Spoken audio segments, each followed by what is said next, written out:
संसदरत्न खासदार सुप्रियाताई सुळे, जिल्ह्याचे अध्यक्ष जगन्नाथ बापू शेवाळे, युवकांचे अध्यक्ष स्वप्नील भैया गायकवाड, प्रमोदजी गोतारणे, प्रवीण भैया माने, तेजसिंहजी पाटील, अप्पासाहेबजी जगदाळे, सागरजी मिसाळ, बाळासाहेबजी चितळकर, आपण सगळे पत्रकार बांधव आणि आपण सगळेजण तुमच्या कामाचा आधी बोलणार आहे. कारण येता येता मी गुलाबी गुलाबी रंग बघितले, त्यामुळे तुम्हाला काय ऐकायचंय ते मला चांगलं माहिती आहे. आणि अप्पासाहेब काय योगायोग आहे, येताना गुलाबी रंग बघितला ना आल्यानंतर कळलं इथं नागपंचमीचा तुम्ही 3 दिवसाचा महोत्सव केलाय. म्हटलं नागपंचमी 2 प्रकारे साजरी होती महाराष्ट्रात. एक नागपंचमी ती असती जी लहानपणी आपण वाचतो, ती लहानपणी वाचलेली नागपंचमी जी असते ती म्हणजे शेतकरी नागाविषयी कृतज्ञता बाळगतो आणि म्हणून नागदेवतेची पूजा करतो. बरोबर का नाही? कालच्याला साजरी केली का नाही सगळ्यांनी? आणि दुसरी नागपंचमी ती असती का दात काढलेल्या नागासमोर पुंगी वाजून नाग डोलतो का नाही हे बघितलं जातं. तशी मला येताना कळलं काहीतरी गुलाबी पुंगी वाजणारे विकासाचे दात काढून घेतलेत, स्वाभिमानाचे दात काढून घेतलेत आणि आता गुलाबी पुंगी वाजवून नाग डोलतो की नाही हे बघण्याची काहीतरी परीक्षा इकडे होणार आहे. पण विशेषतः इंदापूरकरांचं मनापासून अभिनंदन करेल, आभार मानेन. बारामती लोकसभा मतदारसंघातल्या मायबाप मतदारांचा आभार मानेन, तुम्हा माता भगिनींचे तर विशेष आभार मानेन. कारण जेव्हा लोकसभा निवडणुकीमध्ये प्रश्न पडला होता, तो प्रश्न होता हा महाराष्ट्र स्वाभिमानाच्या बाजूने उभा राहणार की हा महाराष्ट्र गद्दारी करणाऱ्यांची बाजू घेणार. महाराष्ट्रानं स्वाभिमानाची बाजू घेतली आणि त्यामध्ये तुम्ही इंदापूरकर, तुम्ही बारामतीकर अग्रगणी होतात, याचा मला अभिमान वाटतो. आणि विशेष अभिमान या गोष्टीचा आहे की आज खासदार सुप्रियाताई सुळे यांना आपण निवडून ज्या लोकसभेत पाठवलं, तर मी कायम म्हणतो महाराष्ट्राच्या माझ्या माता भगिनींना फार मोठा वसा आणि वारसा आहे. हा वसा आणि वारसा कुणाचा आहे? हा वसा आणि वारसा मातृत्वाचा आहे, कर्तृत्वाचा आहे, नेतृत्वाचा आहे.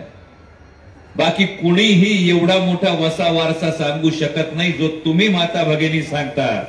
हा मातृत्वाचा वारसा आहे, तो राष्ट्रमाता जिजाऊ मासाहेबांच्या मातृत्वाचा वारसा आहे.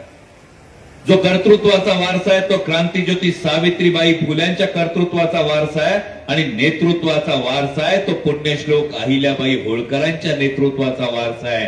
आणि हा जिजाऊ सावित्री अहिल्याबाईंचा वारसा घेतलेली लेख म्हणजे सुप्रियाताईंना तुम्ही संसदेत जेव्हा पाठवलं, तुम्ही फक्त खासदार पाठवला नाही बारामतीकरांना, तुम्ही केवळ खासदार म्हणून सुप्रियाताईंनी पाठवलं नाही, तर आपल्या लेकीनं आपलं कर्तृत्व गाजवावं आणि त्या कर्तृत्वाच्या जोरावर स्वतःचं एक स्वतंत्र व्यक्तिमत्व उभं करावं. ही प्रत्येक आईची, प्रत्येक बापाची आपल्या लेकीकडून जी अपेक्षा असते, ती अपेक्षा पूर्ण करणारं स्वप्न तुम्ही संसदेत पाठवलं, म्हणून तुमचं मनापासून कौतुक करतो. आणि बारामतीमध्ये तर बारामती लोकसभा मतदारसंघामध्ये आल्यानंतर मला असं कळलंय, मला पत्रकार बांधवांनी सांगितलं की बारामती लोकसभा मतदारसंघामध्ये आल्यानंतर लाडकी बहीण योजनेवर बोलण्याची गरज नाही. हा काय? तुम्हीच प्रश्न विचार. मला एक साधी गोष्ट सांगा, 9 वर्ष एक माणूस दारावून जातो. 9 वर्षात एक माणूस दारावून जात असताना 9 वर्ष तो ना भाऊबीजेला ओवाळणी टाकत, ना तो राखी पौर्णिमेला ओवाळणी टाकत. आणि 9 वर्ष ज्यांनी ओवाळणी टाकली नाही, तो जर एखाद दिवशी ओवाळणी टाकायला आला तर तुम्ही काय समजाल? तुम्ही काय समजाल?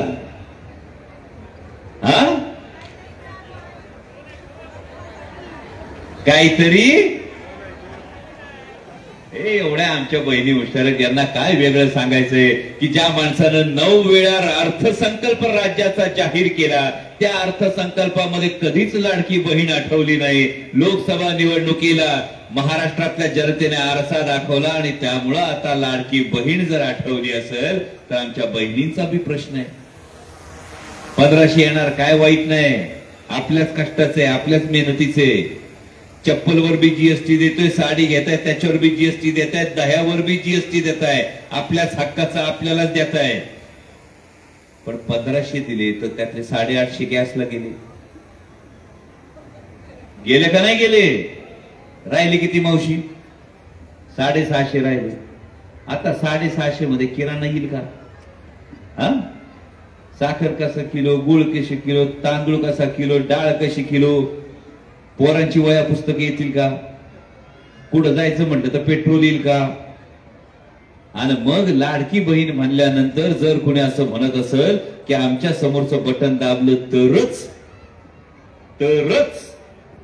योजना सुरू राहील असं जर कोणी म्हणत असेल तर त्यांना तुम्ही सगळ्यांनी सांगणं गरजेचं आहे की आमच्याच खिशातला आम्हाला देताय, स्वतःच्या खिशातलं काही काढून देत नाही, त्यामुळे योजना देताय, उपकार करत नाही.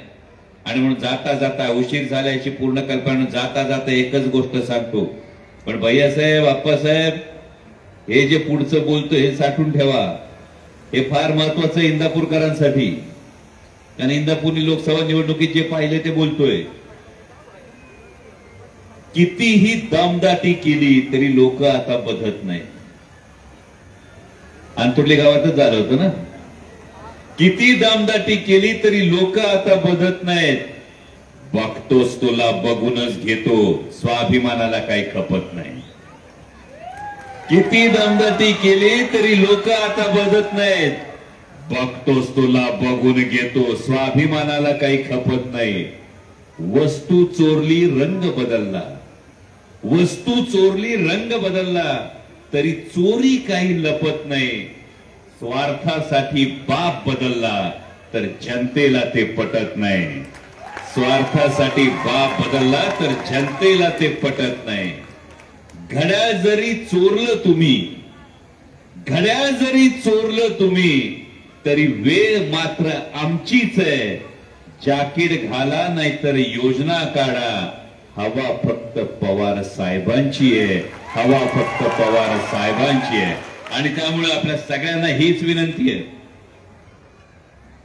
महाराष्ट्र इतिहास लक्षात ठेवतो तो स्वाभिमानाचा, निष्ठेचा इतिहास लक्षात ठेवतो. महाराष्ट्र हा सगळ्या देशातल्या सगळ्या राज्यांना भूगोल आहे, पण महाराष्ट्राला इतिहास आहे. हा इतिहास कसला आहे? हा इतिहास स्वाभिमानाचा इतिहास, निष्ठेचा आहे. आणि हा इतिहास गद्दारीला गाडण्याचा आहे. ती गद्दारी गाडण्याची आपल्या सर्वांना शपथ देतो. आणि यापुढे या शिवस्वराज्य यात्रेमध्ये तुमच्या सगळ्यांकडून वचन घेतो.